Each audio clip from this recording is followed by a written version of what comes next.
एक ऐसा देश जहां लोग अपने जीवन में कई बार अपना नाम बदल सकते हैं। जैसे आज सोनू तो अगले हफ्ते वही नाम मोनू बन जाता है। इस देश में सुबह होते ही हजारों मंदिर सोने की तरह चमकने लगते हैं। यहाँ की नदियों के नीचे दुनिया के सबसे कीमती रत्न मिलते हैं। इस देश में कैलेंडर 7 नहीं बल्कि 8 दिनों पर चलता है। दरअसल पारंपरिक कैलेंडर में बुधवार को 2 हिस्सों में बांटा गया है। पहला हिस्सा सुबह और दूसरा शाम। इस देश में पुरुष और महिलाएं दोनों ही अपने चेहरे पर थनाका नाम का एक खास पेस्ट लगाती हैं। ये सिर्फ सजने के लिए नहीं बल्कि धूप से बचने और त्वचा को ठंडक देने के लिए इस्तेमाल किया जाता है। इस देश में एक ऐसी जगह भी मौजूद है जहां एक साथ 2000 से ज्यादा मंदिर हैं। आपको जानकर हैरानी होगी कि मंदिरों के दरवाजों के बाहर चप्पल पहनना सख्त मना है, चाहे फिर आप विदेश से ही आए हुए सैलानी क्यों ना हो। एक और खास बात यह है कि यहाँ के मंदिरों में असली सोने की परतें चढ़ाई जाती हैं। लोग दान में असली सोना चढ़ाते हैं जिससे मंदिर को सजाया जाता है और ये काफी अच्छे लगते हैं। इस देश में नियम है कि गाड़ियां सिर्फ दाईं तरफ ही चलेंगी। हालांकि ये ड्राइविंग को काफी मुश्किल बना देती हैं, लेकिन अगर आप इस नियम को मानने से मना करते हैं तो पहली बार में ही भारी जुर्माना भरना पड़ता है और दूसरी बार तो 7 दिनों की जेल हो जाती है। यहाँ लोग आज भी दाएं हाथ की बजाय बाएं हाथ से चीजों को करना पसंद करते हैं। यहाँ बाएं हाथ को कुछ कामों के लिए अशुभ माना जाता है। इस देश की कुछ जगहों पर महिलाओं की गर्दन में पीतल के छल्ले भी पहनाए जाते हैं जिससे उनकी गर्दन लंबी दिखाई देती है और ये परंपरा देखने में जितनी अलग है उतनी ही दिलचस्प भी। इस देश में एक बहुत बड़ा पत्थर है जो पहाड़ के किनारे पर ऐसे टिका हुआ है जैसे अभी गिर पड़ेगा, लेकिन हैरानी की बात यह है कि ये पत्थर हजारों सालों से उसी तरह से टिका हुआ है, ना गिरता है और ना ही हिलता है। ये कोई साधारण देश नहीं बल्कि रहस्यों, परंपराओं और अनोखी दुनिया से भरा हुआ है। इसका नाम है म्यांमार। आज हम आपको म्यांमार देश के बारे में रोचक तथ्य, इसका इतिहास, लोगों का जीवन, कुछ हैरान करने वाली चीजें और कुछ बहुत ही सुंदर जगह दिखाएंगे। लेकिन उससे पहले हमेशा की तरह आपका एक लाइक हमारी मेहनत को सफल बनाएगा। म्यांमार देश, जिसे बर्मा के नाम से भी जाना जाता है, बहुत ही कम लोग जानते हैं कि ये देश 1836 से लेकर 1937 तक हमारे देश भारत का ही हिस्सा था। देश की राजधानी जंगलों के बीच बनी है और जो यहाँ की सड़कें हैं वो इतनी ज्यादा चौड़ी हैं कि उन पर आराम से फाइटर जेट भी उतर सकते हैं। आप जानकर चौंकने वाले हैं कि हमारे देश भारत के सिर्फ और सिर्फ 20 रुपए यहाँ के 45,800 रुपए के बराबर हैं। इस देश में पैसे के लिए कयात नाम का इस्तेमाल किया जाता है जो काफी सस्ता है। इस देश में आज भी कई जगहों पर लोग नंगे पांव मंदिरों में जाते हैं। यहाँ जूते चप्पल पहनकर धार्मिक जगहों में जाना बहुत ही गलत माना जाता है, फिर चाहे जमीन कितनी भी गर्म क्यों ना हो। म्यांमार, जिसे पहले बर्मा कहा जाता था, अपनी रंगीन संस्कृति, प्राचीन मंदिरों और युवा आबादी के लिए जाना जाता है। म्यांमार को अक्सर युवा देश भी कहते हैं। इसकी सबसे बड़ी वजह है यहाँ के लोगों की उम्र। म्यांमार में रहने वाले लोगों की औसतन उम्र सिर्फ 29 साल के आसपास है। इसका मतलब ये है कि यहाँ की सड़कों, बाजारों और दफ्तरों में आपको ज्यादातर युवा लोग ही दिखाई देंगे। म्यांमार में राजनीति हलचल हमेशा बनी रहती है। इसके बावजूद हर साल इसकी अनोखी संस्कृति, कमाल की प्राकृतिक सुंदरता, लोगों का जीवन और इसके बड़े बड़े धार्मिक स्थलों को देखने यहाँ लाखों लोग पहुँचते हैं। और आपको जानकर हैरानी होगी कि जितने टूरिस्ट यहाँ पर घूमने आते हैं उसका 5% भारतीय होते हैं। म्यांमार में 5 करोड़ 50 लाख लोग रहते हैं। ये देश आकार में बड़ा होने के साथ साथ जनसंख्या में भी काफी बड़ा है।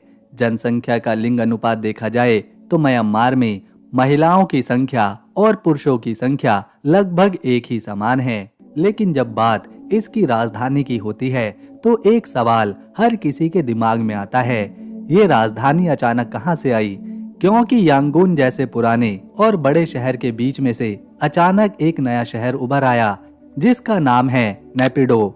नेपिडो का निर्माण म्यांमार की नई सेना सरकार ने साल 2005 में शुरू किया था। उस समय देश पर सेना का कंट्रोल था और सरकार ने अचानक फैसला किया कि यांगून को राजधानी के रूप में रखना ठीक नहीं होगा। उन्होंने एक नया, बड़ा और अलग शहर बनाना शुरू किया, एक ऐसी जगह जो सरकार के लिए सुरक्षित और कंट्रोल में हो। ये शहर केवल एक नए कार्यालय या भवनों का समूह नहीं था। नेपिडा को एक पूरे नए देश के दिल की तरह बनाया गया। इसमें विशाल सड़कें, बड़े बड़े सरकारी भवन और कई अलग अलग जोन बनाए गए, जैसे कि प्रशासनिक क्षेत्र, सेना का क्षेत्र और सरकारी आवास। लेकिन सबसे चौंकाने वाली बात यह है कि नेपिडो की सड़कें इतनी चौड़ी हैं कि कहा जाता है कि एक साथ यहाँ कई जहाज उतर सकते हैं। हाँ, आपने बिल्कुल सही सुना। यहाँ की कुछ सड़कें इतनी विशाल हैं कि उन्हें एयरपोर्ट की तरह बनाया गया है। और ये भी सच है कि इस शहर की कई सड़कें अधिकतर खाली पड़ी रहती हैं, जैसे कि ये शहर अभी भी पूरी तरह तैयार होने का इंतजार कर रहा हो। नेपिडो के बारे में एक और बड़ी बात यह है कि ये शहर पूरे जंगल के बीच बनाया गया। यहीं से ये और भी रहस्यमयी बन जाता है। ये कोई पुराना शहर नहीं था जो समय के साथ बढ़ता गया। नेपिडो को अच्छी तरह प्लानिंग करके बनाया गया और ये प्लानिंग इस बात पर आधारित थी कि ये शहर सरकार और सेना के लिए पूरी तरह से सुरक्षित हो। कई लोग मानते हैं कि ये फैसला राजनीतिक कारणों से लिया गया। यांगून में सरकार को विरोध और प्रदर्शन का सामना करना पड़ता था। नए शहर में प्रशासन को कंट्रोल करना आसान हो जाता था और सबसे बड़ी वजह ये शहर राजनीतिक शक्ति को दिखाने का एक तरीका भी था। एक नया, बड़ा और आधुनिक शहर बनाकर सरकार ये संदेश देना चाहती थी कि हम मजबूत हैं, हम आगे बढ़ रहे हैं। नेपिडो की सड़कों पर ट्रैफिक बहुत ही कम होता है। कई लोग बताते हैं कि यहाँ लोग अक्सर खाली सड़कें देखते हैं, जैसे कि शहर में लोगों की कमी हो। ये बात सुनने में अजीब लगती है क्योंकि राजधानी होने के बावजूद यहाँ भीड़ भाड़ कम है।